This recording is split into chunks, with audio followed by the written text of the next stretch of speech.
ಸ್ನೇಹಿತರೆ, ನಿಮಗೆಲ್ಲರಿಗೂ ಕೆಪಿಟೆಕ್ ಕನ್ನಡ ಯೂಟ್ಯೂಬ್ ಚಾನಲ್ಗೆ ಸ್ವಾಗತ. ಸ್ನೇಹಿತರೆ, ರಾಜ್ಯ ಸರ್ಕಾರದ ಕಡೆಯಿಂದ ಗೃಹಲಕ್ಷ್ಮಿ ಯೋಜನೆಯ 2,000 ರೂಪಾಯಿ ಹಣ ಪಡೆಯುತ್ತಿರುವ ಮಹಿಳೆಯರಿಗೆ 2 ಸಿಹಿ ಸುದ್ದಿ ನೀಡಿದ್ದಾರೆ. ಆ ಸಿಹಿ ಸುದ್ದಿ ಏನೆಂದು ನಾನು ನಿಮಗೆ ಈ ವಿಡಿಯೋದಲ್ಲಿ ತಿಳಿಸುತ್ತೇನೆ. ಹಾಗಾಗಿ ಈ ವಿಡಿಯೋನ ಸ್ಕಿಪ್ ಮಾಡದೆ ಕೊನೆಯವರೆಗೂ ನೋಡಿ. ನೀವೆಂದು ಹೇಳಿ ಈ ವಿಡಿಯೋನ ಸ್ಕಿಪ್ ಮಾಡಿ ನೋಡಿದರೆ ನಿಮಗೆ ಸಂಪೂರ್ಣವಾಗಿ ಮಾಹಿತಿ ಸಿಗುವುದಿಲ್ಲ. ಹಾಗಾಗಿ ಈ ವಿಡಿಯೋನ ಸ್ಕಿಪ್ ಮಾಡದೆ ಕೊನೆಯವರೆಗೂ ನೋಡಿ. ಮತ್ತು ನಿಮಗೇನಾದರೂ ಈ ವಿಡಿಯೋ ಇಷ್ಟ ಆದರೆ ವಿಡಿಯೋಗೊಂದು ಲೈಕ್ ಮಾಡಿ, ಹಾಗೂ ಇದೇ ರೀತಿ ಸರ್ಕಾರದ ಯೋಜನೆಯ ಮಾಹಿತಿ ನಿಮಗೆ ಆದಷ್ಟು ಬೇಗ ತಿಳಿಯಲು ನಮ್ಮ ಚಾನಲನ್ನು ಸಬ್ಸ್ಕ್ರೈಬ್ ಮಾಡಿ. ನಾವು ಯಾವುದೇ ರೀತಿಯ ಸರ್ಕಾರದ ಯೋಜನೆಯ ಮಾಹಿತಿಯ ವಿಡಿಯೋ ಅಪ್ಲೋಡ್ ಮಾಡಿದರೆ ನಿಮಗೆ ಬೇಗ ತಲುಪುತ್ತದೆ. ಅದಕ್ಕೆ ಚಾನಲನ್ನು ಸಬ್ಸ್ಕ್ರೈಬ್ ಮಾಡಿ. ಮತ್ತು ನಿಮಗೆ ಎಷ್ಟು ಕಂತಿನ ಹಣ ಬಂದಿದೆ ಎಂಬುದನ್ನು ಕಮೆಂಟ್ನಲ್ಲಿ ತಿಳಿಸಿ. ಸರಿ, ಹಾಗಾದರೆ ಸಮಯ ವೇಸ್ಟ್ ಮಾಡದೆ ವಿಡಿಯೋನ ಶುರು ಮಾಡೋಣ. ಹೌದು ಸ್ನೇಹಿತರೆ, ರಾಜ್ಯ ಸರ್ಕಾರವು ಮಹಿಳೆಯರಿಗೆ ಗೃಹಲಕ್ಷ್ಮಿ ಯೋಜನೆಯ 11ನೇ ಕಂತಿನ ಮತ್ತು 12ನೇ ಕಂತಿನ ಹಣದ ಕುರಿತು 2 ಸಿಹಿ ಸುದ್ದಿಯನ್ನು ನೀಡಿದ್ದಾರೆ.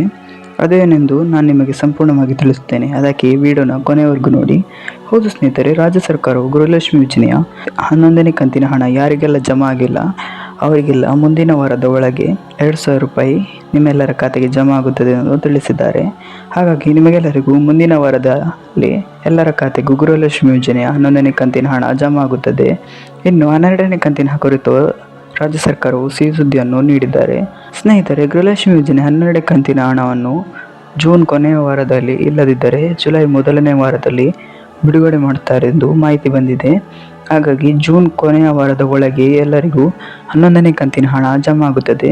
ಸ್ನೇಹಿತರೆ, ಇವತ್ತಿನ ವಿಡಿಯೋದಲ್ಲಿ ಇಷ್ಟೇ. ನಿಮಗೇನಾದರೂ ಈ ವಿಡಿಯೋ ಇಷ್ಟ ಆದರೆ ವಿಡಿಯೋಗೊಂದು ಲೈಕ್ ಮಾಡಿ, ಹಾಗೂ ಇದೇ ರೀತಿ ಸರ್ಕಾರದ ಯೋಜನೆಯ ಮಾಹಿತಿ ವಿಡಿಯೋ ನಿಮಗೆ ಆದಷ್ಟು ಬೇಗ ತಲುಪಲು ನಮ್ಮ ಚಾನಲನ್ನು ಸಬ್ಸ್ಕ್ರೈಬ್ ಮಾಡಿ. Thank you for watching this video.